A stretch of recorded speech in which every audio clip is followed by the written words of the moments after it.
السلام عليكم، مرحبا بكم في قناتي قناة لينا.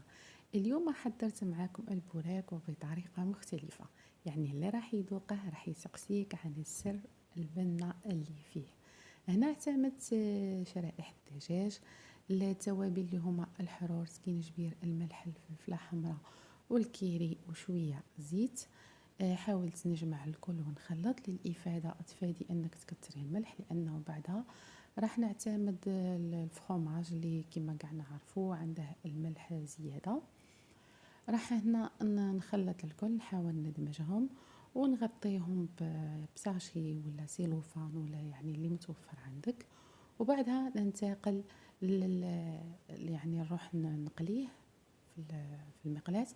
انا تعمدت اني نديره مقلي زياده باش يعطيني هذيك البنه كما راكم تشوفوا.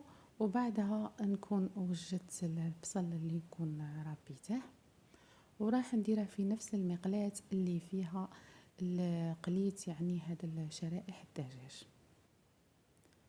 كما راكم تشوفوا. راح ندير البصل ونبلع عليه ونقص عليه ونخليه يعني يطيب على مهله. بعدها هذوك شرائح الدجاج اللي عندي راح نطحنهم في الاشوار كما راكم تشوفوا. هنايا البصل كان طاب عندي، زدت عليه شرائح الدجاج اللي كنت طحنتهم، يعني بعد ما طيبتهم وطحنتهم يعطوكم بنة شابة. يعني ماشي كما دائما نعتمدوا يعني اللحم الدجاج مطحون. هنا راح تغيري الطريقة وكذلك راح تجيك بنينة بزاف. كما راكم تشوفوا هنا خلطت الكل. راح نزيد الفرماج ونزيد لا كريم فريش اللي حضرتها من قبل، يعني راهي كاينه في الوصفات السابقه. ما اعتمدش بزاف، يعني فقط حاجه قليله نجمي تستغني عليها اذا ما عندكش.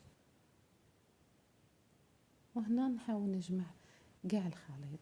للعلم هنا كان عندي يعني ربع صدر دجاج، يعني وخرج لي كميه كبيره اللي اعتمدت الديول يعني 10 حبات وبقى لي من الخليط، يعني والله كميه وفيره كانت عندي.